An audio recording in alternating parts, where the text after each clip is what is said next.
నమస్కారం, రేషియా టీవీ వార్తలకు స్వాగతం. నా పేరు కృష్ణకుమార్. వార్తల్లో ముందుగా హెడ్లైన్స్.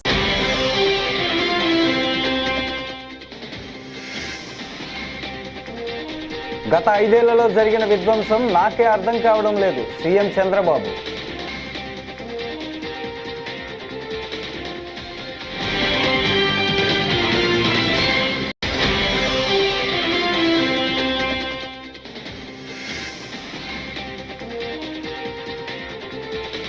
మంత్రాలయం రాఘవేంద్ర స్వామిని దర్శించుకున్న నారా లోకేష్.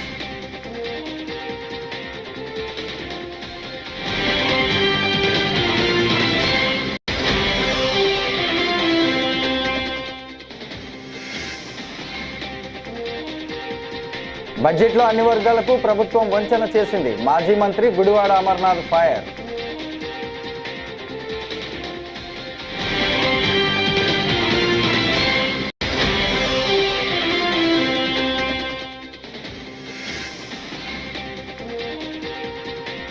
ముందు ఆయన వైకాపాలో అంతర్యుద్ధం గురించి ఆలోచించాలి. మంత్రి అనిత సెటైర్లు.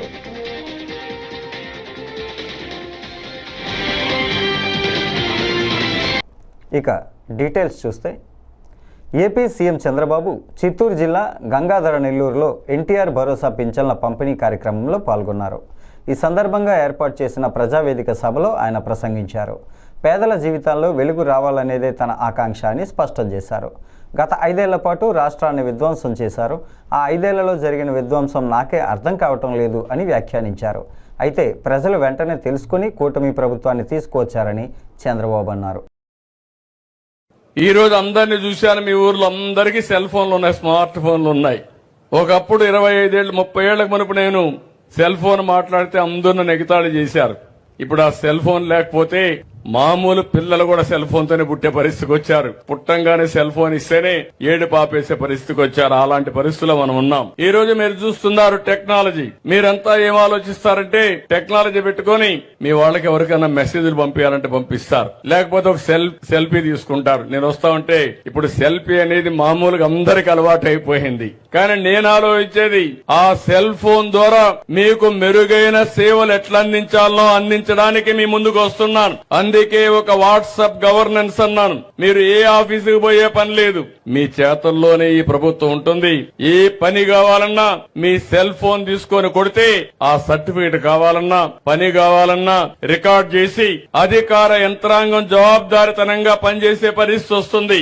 మామూలుగా మీరు ఒకసారి కాగితం ఇస్తే పారేస్తారు గాని మెసేజ్ కొడితే మాత్రం అది ఇంక రికార్డ్ అయిపోతుంది. మీరు ఎప్పుడు పెట్టారు, ఏ టైంలో ఇచ్చారు, దానికి కన్సర్న్ ఆఫీసర్ ఏం చేశాడు, మీది సరి అయిన డిమాండ్ అయితే మీ కోరిక అయితే దానిని నెరవేర్చవలసిన బాధ్యత ఈ ప్రభుత్వం పైన ఉందని చెప్పి మరొకసారి మీ అందరికి హామీ ఇస్తున్నా. 1వ తారీఖు నేను ఎందుకు అందరినీ పొమ్మన్నానంటే మా ఎమ్మెల్యేలని, ఎంపీలని, ప్రజాప్రతినిధుల్ని, అధికార యంత్రాంగాన్ని, మా కలెక్టర్ని, జాయింట్ కలెక్టర్ అందరిని వెళ్ళమన్నాను. వెళితే వాస్తవాలు తెలుస్తాయి. ఏసీ రూమ్ లో కూర్చుంటే మీ బాధలు మీ కన్నీళ్లు తెలియవు. అందుకే ఈ రోజు అందరూ కూడా ఇక్కడికి వస్తున్నారు. వచ్చినప్పుడు వాస్తవాలు తెలిస్తే తదనుగుణంగా పనిచేసే పరిస్థితి వస్తుంది. అందుకే నేను ఇంకొక మాట కూడా చెప్తున్నా. ఈ రోజు నేను మా అధికార యంత్రాంగాన్ని, రాజకీయ నాయకుల్ని పూర్తిగా నమ్ముతున్నా. కానీ నేను వీళ్ళు కరెక్ట్ గా చేస్తున్నారా లేదా అని కూడా టెక్నాలజీలో చూసుకుంటున్నా. నేను పింఛన్ ఇమ్మన్నాను, పింఛన్ ఎక్కడిచ్చాడో 3వ కన్ను పెట్టి నేను ఎక్కడున్నా పర్యవేక్షిస్తున్నాను. అది టెక్నాలజీ. ఎవరైనా ఒక వ్యక్తి పింఛన్ ఇస్తే పింఛన్ ఏ సమయంలో ఇచ్చాడు, ఎక్కడిచ్చాడు, ఆ ఇంటి దగ్గర ఇచ్చాడా, లేకపోతే వీళ్ళింటికి రమ్మన్నాడా, లేకపోతే సెక్రటరియట్కి రమ్మన్నాడా అని మానిటర్ చేసే మెకానిజం పెట్టాను. దీనివల్ల ఎవ్వరు కూడా తప్పించుకోలేరు. ఈ రోజు మీరు చూస్తే 7 గంటలకు ప్రారంభించాం, 10-11 గంటలకు 10కే 80% పింఛన్లు డిస్ట్రిబ్యూట్ చేశారంటే మనస్ఫూర్తిగా అధికార యంత్రాంగాన్ని అభినందిస్తున్నా. పేదవాళ్లకు మీరు అండగా ఉండండి, మీకు తోడుగా నేను ఉంటానని అధికార యంత్రాంగానికి కూడా విజ్ఞప్తి చేస్తున్నా. నాకు కావాల్సింది ఒకటే, ఈ పేదవాళ్ల జీవితాల్లో వెలుగు రావాలి. మీరు ఆనందంగా ఉంటే చూడాలని ఏకైక కోరిక తప్ప నాకు ఇంకొక కోరిక లేదు. తప్పు చేస్తే ఎంతటి వారైనా చట్టం నుంచి తప్పించుకోలేరని ఏపీ హోంమంత్రి వంగలపూడి అనిత హెచ్చరించారు. సమాజంలో విద్వేషాలు రెచ్చగొట్టేలా మాట్లాడేవారిని ఎట్టి పరిస్థితుల్లో ఉపేక్షించబోమని పేర్కొన్నారు. అనంతపురంలో ఆమె మీడియాతో మాట్లాడారు. వైకాపా నేత నటుడు పోసాని కృష్ణమురళి గతంలో అత్యంత దారుణంగా మాట్లాడినందుకే కేసులు నమోదయ్యాయని తెలిపారు. పోసానికి స్క్రిప్ట్ ఎవరిచ్చినా అనుభవించేది మాత్రం ఆయనేనని స్పష్టం చేశారు. అంతర్యుద్ధం గురించి మాట్లాడే గోరంట్ల మాధవ్ తమ పార్టీలో జరుగుతున్న అంతర్యుద్ధం గురించి ముందు ఆలోచించాలని హితవు పలికారు. మేడం, రాష్ట్రంలో అంతర్యుద్ధం రాబోతుంది. నిన్న కొద్ది 2 రోజుల క్రితం మాజీ ఎంపీ గోరంట్ల మాధవ్ వ్యాఖ్యలు చేస్తారు. దాని మీద పోలీసులు కూడా ఫిర్యాదు దిగారు. నిజంగా అలాంటిది ఏమన్నా సమాచారం ఉందా మేడం? అంటే ఆయనకి ఎలా తెలిసింది, ఆయన ఇంటెలిజెన్స్ ఎలా పనిచేస్తుందో తెలియట్లేదు. కానీ ఆయన ఇంటెలిజెన్స్ ముందు వైఎస్ఆర్సీపీలో జరగబోయే అంతర్యుద్ధాల గురించి మాట్లాడుకోమనండి. తర్వాత మా అంతర్యుద్ధాల గురించి తర్వాత అతను మాట్లాడవచ్చు. నాకు నోరు ఉంది కదా, నోటికి వచ్చినట్టు మాట్లాడేస్తాను అని అనుకోవడానికి ఇంతకు ముందు గవర్నమెంట్ కాదు. ప్రజల్ని రెచ్చగొట్టే విధంగా మాట్లాడడం కానీ, సమాజంలో ప్రజలు కూడా ఇబ్బంది పడే విధంగా కనుక మాట్లాడే పరిస్థితి ఉంటే కనుక వాళ్ళ మీద ఎట్టి పరిస్థితి చట్టపరమైన చర్యలు తీసుకోవడానికి ఎక్కడా కూడా బ్యాక్ స్టెప్ వేసే పరిస్థితి అయితే ఉండదు. నోటికి వచ్చినట్టు బూతులు మాట్లాడతాము, నోటికి వచ్చినట్టు ఏది మాట్లాడినా చెల్లుబాటు అయిపోతుంది, మమ్మల్ని ఎవడు ఏమి చేయలేడు అనుకునే గవర్నమెంట్ కాదు. ఇది ఎన్డీఏ గవర్నమెంట్. ఎన్డీఏ గవర్నమెంట్లో తప్పు చేసిన వాడు ఎవడైనా కూడా శిక్ష ఒకలాగే ఉంటుంది. లీగల్గా అడ్వైస్ తీసుకుంటాము, డెఫినెట్గా చట్టపరమైన చర్యలు అయితే తీసుకుంటాం. మేడం, పోసాన్ ఎపిసోడ్ ఏంటి మేడం? ఇప్పటికే చాలా చోట్ల కూడా కేసులు నమోదైనాయి కదా. సజ్జల రామకృష్ణ చదివానని చెప్తున్నారు. దాని గురించి అంటే స్క్రిప్ట్ ఎవరిది చదివినా శిక్ష అయితే అతనికే కదా పడుతుంది. సజ్జలపైన ఏమైనా యాక్షన్ తీసుకునే అవకాశం అనుభవించే రాజు ఆయనే కదా, అది వేరే కదా. అది ఎవడేదైనా ఏదైనా చదవచ్చు, కానీ అనుభవించే రాజు ఆయనే కదా అవుతున్నాడు. ఓకేనండి, నేను ఒకటి అడుగుతున్నానండి మిమ్మల్ని, డైరెక్ట్ క్వశ్చన్. పోసాని మాటల్ని టాలరేట్ చేసి అయ్యో పాపం అనుకునే ఒక్క మనిషిని తీసుకురండి, మేము ఆలోచిస్తాం ఒకసారి మాట్లాడడానికి. పోసాని మాటలు ఇష్టానుసారంగా మాట్లాడిన తర్వాత సభ్య సమాజం తలదించుకునే విధంగా సాధారణంగా అనకూడదు, కానీ ఇల్లిటరేట్స్ కూడా అలాంటి మాటలు మాట్లాడుకోరు. సో అవతల వాళ్ళకి మనోభావాలు దెబ్బతిన్నాయి, వాళ్ళ ఆత్మగౌరవాలు దెబ్బతిన్నాయి. పోలీస్ కేసు పెట్టారు, యాజ్ పర్ లా మేము వెళ్ళాం. ఇందులోని టార్గెటెడ్ ఏముంది? వాళ్ళు ఏం మాట్లాడలేదా? వాళ్ళు అటువంటి కామెంట్స్ చేయలేదా? మరి ఇంతకు ముందు మా మీద కేసులు పెట్టిన కేసులని ఎప్పుడు అండి? చంద్రబాబు నాయుడు గారికి మీద కేసు పెట్టారు కదా, అది ఎప్పుడు? అది 53 రోజులు తైల్లో పెట్టారు చంద్రబాబు నాయుడు గారిని తీసుకెళ్ళి ఆ రోజు. అంటే ఒకటి ఎప్పుడు కాదు, కేసు వచ్చింది, మేము యాక్షన్ తీసుకోవాలి, డెఫినెట్గా తీసుకుంటాం. మాధవ్ ఇంకా ఎవరెవరి పేర్లు ఉన్నాయి? రెడ్ బుక్ పరంగా మేము వెళ్ళాలి అనుకుంటే ఈరోజు వైఎస్ఆర్సీపీ నాయకులు ఎవరు రోడ్ల మీద తిరగరండి. దయచేసి మీరు కూడా అర్థం చేసుకోవాలి. మేము యాజ్ పర్ లా వెళ్తున్నాము, యాజ్ పర్ వాళ్ళు ఎవరైనా కంప్లైంట్ ఇస్తే కంప్లైంట్ బేస్ చేసుకొని వెళ్తాం. మంత్రాలయం రాఘవేంద్ర స్వామిని ఏపీ మంత్రి నారా లోకేష్ దర్శించుకున్నారు. పాదుకాభిషేకం, గురువైభవోత్సవ కార్యక్రమాల్లో ఆయన పాల్గొన్నారు. మంత్రిగా లోకేష్ చేస్తున్న విశేష సేవలకు గాను గురువైభవోత్సవ పురస్కారాన్ని మఠం పీఠాధిపతి సుబుధేంద్ర తీర్థులు అందించారు. ఈ సందర్భంగా మంత్రిని ఆయన సన్మానించారు.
ఆర్థిక మంత్రి పయ్యావుల కేశవ్ ప్రవేశపెట్టిన బడ్జెట్ చంద్రబాబు మార్క్ వంచన మోసానికి ప్రతిబింబంగా ఉందని, ప్రభుత్వంపై ఆధారపడిన పేద బలహీన వర్గాల జీవన ప్రమాణాలు పెంచే విధంగా ఈ బడ్జెట్ కనిపించడం లేదని విశాఖ జిల్లా వైఎస్ఆర్సీపీ విశాఖ జిల్లా అధ్యక్షుడు మాజీ మంత్రి గుడివాడ అమర్నాథ్ ఆక్షేపించారు.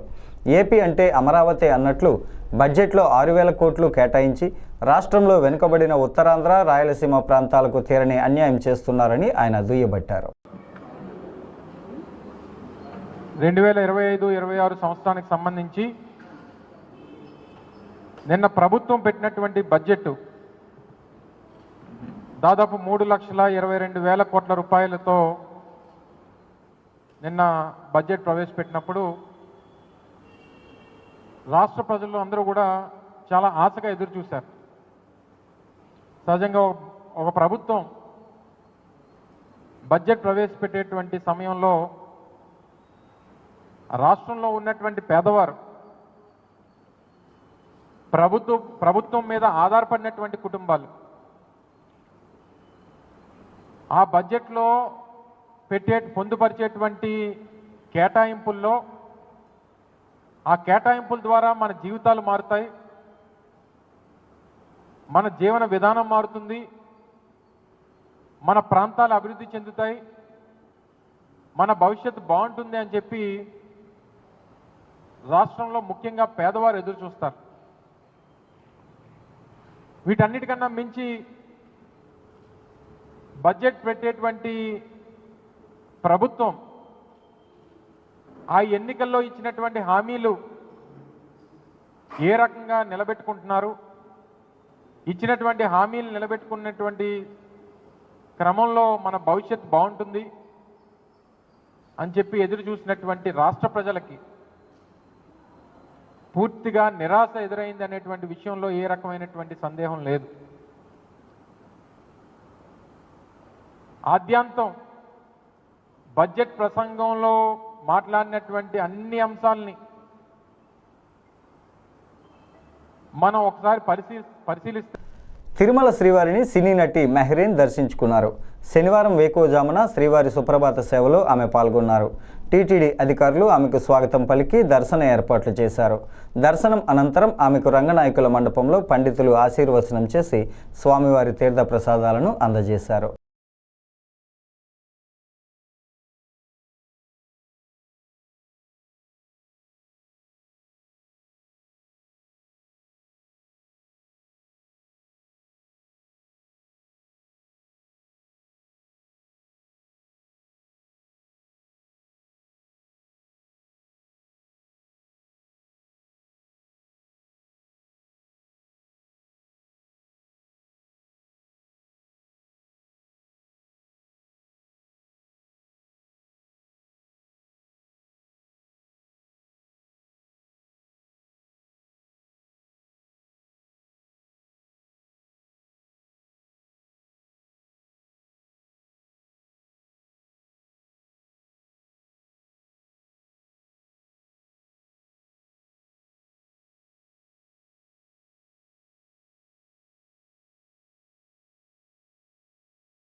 అన్నమయ్య జిల్లా రాజంపేట సబ్ జైల్లో ఉన్న వైకాపా నేత సినీ నటుడు పోసాని కృష్ణమురళి స్వల్ప అస్వస్థతకు గురయ్యారు. ఛాతీలో నొప్పిగా ఉందని చెప్పడంతో ఆయన్ను స్థానిక ప్రభుత్వ ఆసుపత్రికి తరలించారు. అక్కడ వైద్యులు చికిత్స అందిస్తూ ఉన్నారు.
తిరుమల శ్రీవారిని మజాకా చిత్ర బృందం దర్శించుకుంది.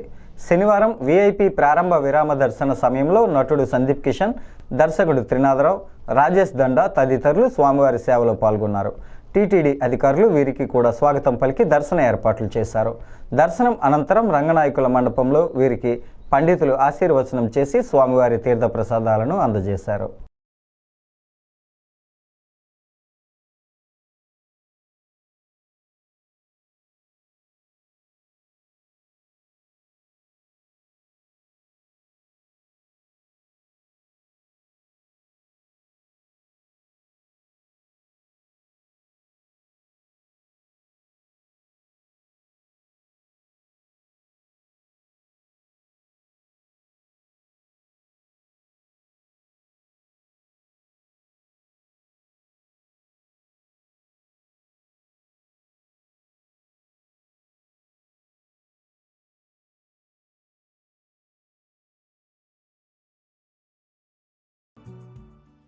గత నా 15 ఏళ్ళ సినిమా ప్రయాణంలో ప్రతి సంవత్సరం ప్రతి సినిమాకి నాకు వెంకటేశ్వర స్వామి తోడున్నారు. ఈసారి నా 30వ సినిమాని వచ్చేసరికి నాకు దేవుడి దయ వలన నాకు ప్రసన్న గారు, త్రినాథ్ గారు, అనిల్ గారు, రాజా గారు అందరూ కలిసి సినిమా కుదిరారు. మజాకా అనే సినిమా మొత్తం ఫ్యామిలీతో పాటు చిన్నపిల్లల నుంచి పెద్దవాళ్ళ వరకు బాగా సంతోషంగా నవ్వుకోగలిగే సినిమా అండి.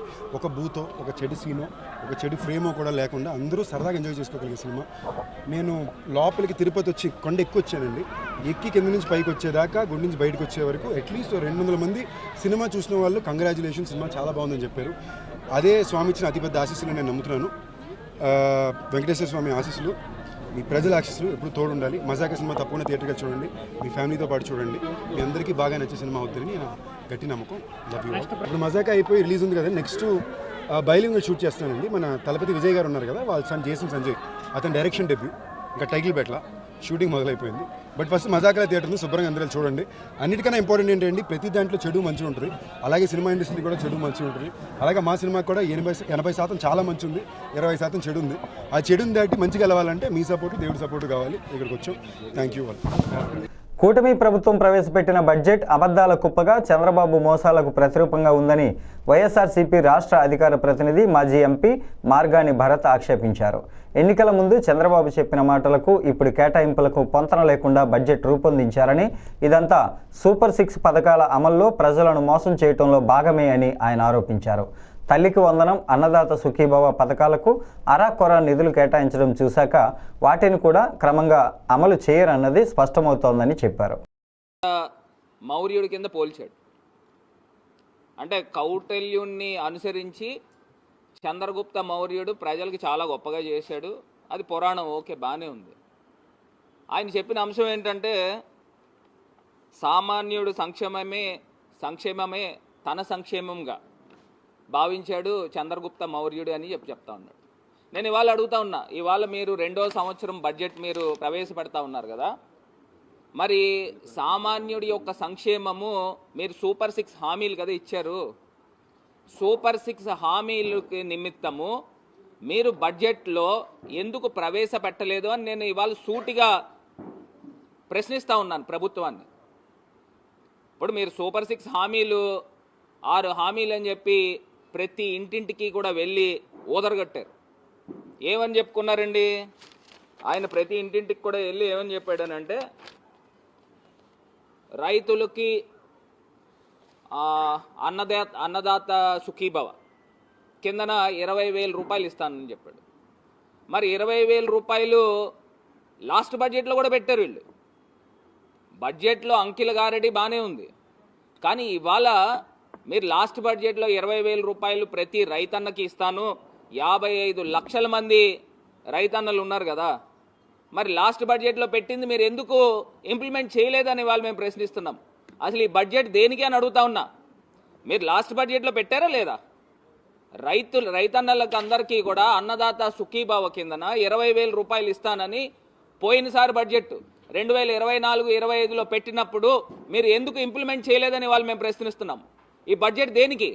మీరు రాజకీయ ఉపన్యాసాలు కానీ ఇవాళ మేము ప్రశ్నిస్తున్నాము.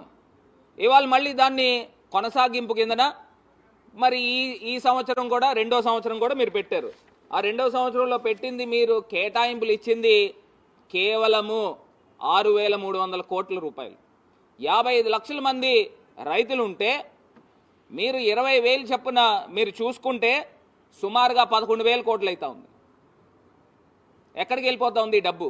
మళ్ళీ దీంతో పాటు కౌలు రైతులను కూడా ఇంక్లూడ్ చేస్తా ఉన్నారు. ఎక్కడికి ఎన్టీఆర్ భరోసా పింఛన్ కానుక పంపిణీలో అవినీతికి చోట్లేదని జిల్లా కలెక్టర్ వినోద్ కుమార్ శనివారం పేర్కొన్నారు. ప్రతి నెల జిల్లాలోని ఏదో ఒక ప్రాంతానికి వెళ్లి పింఛన్ పంపిణీ ఎలా జరుగుతోంది, ఎవరైనా డబ్బులు అడుగుతూ ఉన్నారా అన్న విషయాలపై ఆరా తీస్తున్నట్లు చెప్పారు. అంతేకాకుండా స్వచ్ఛ ఆంధ్రప్రదేశ్ స్వచ్ఛ అన్న కార్యక్రమం పేరుతో జిల్లాలో పరిశుభ్ర వాతావరణం చర్యలు తీసుకుంటున్నట్లు తెలిపారు. వర్గం తాడిపత్రి మండలంలో ఎర్రగుంటపల్లి గ్రామంలో పెన్షన్ పంపిణీ కార్యక్రమం చేయడం జరిగింది. నాతో పాటు తాడిపత్రి మున్సిపల్ చైర్మన్ గారు మరియు పీడీ గారు మరియు మండల స్థాయి అధికారులందరూ కూడా పాల్గొన్నారు.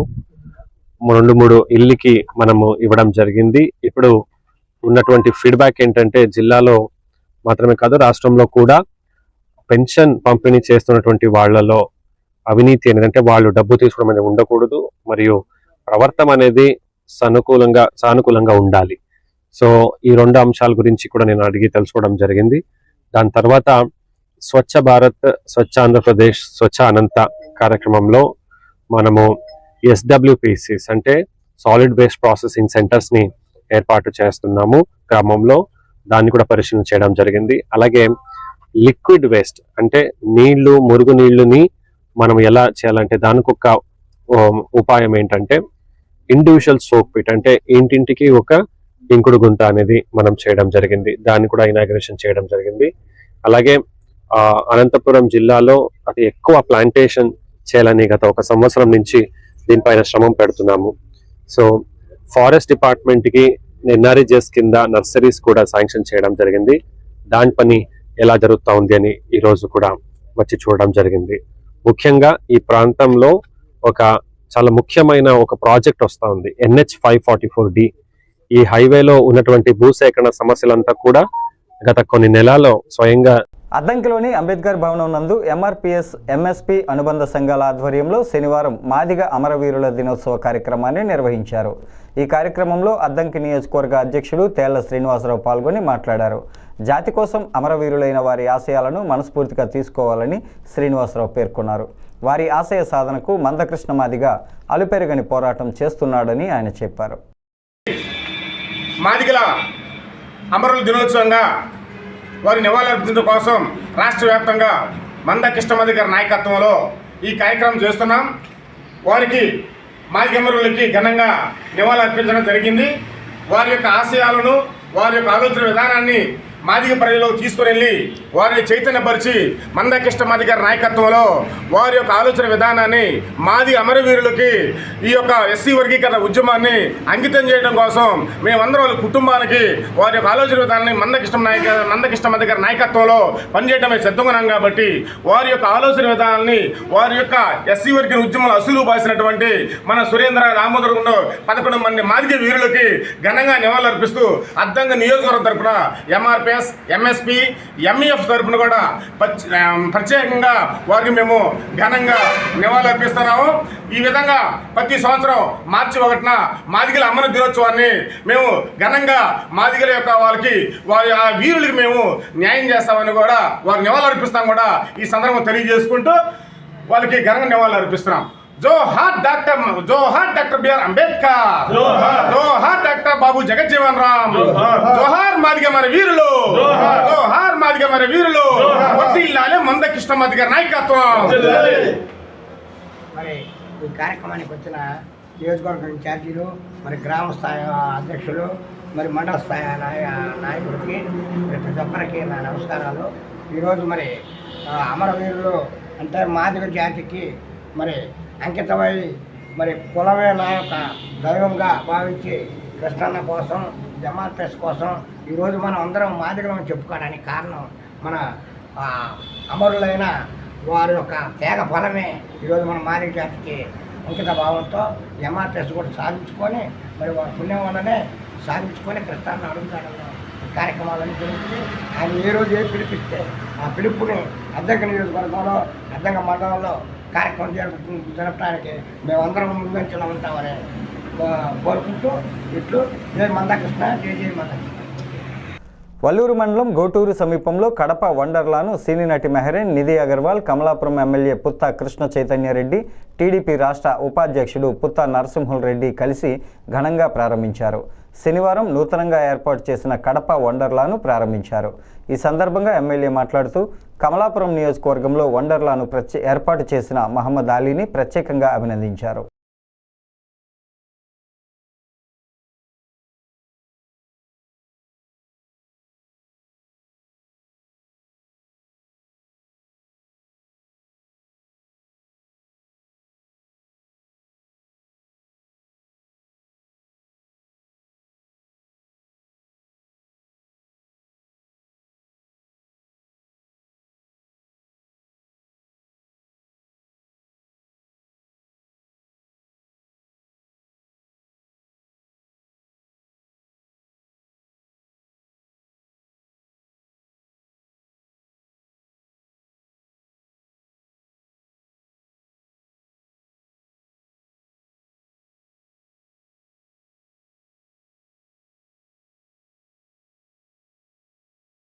ఈ వార్తలు ఇంతటితో సమాప్తం. నమస్కారం.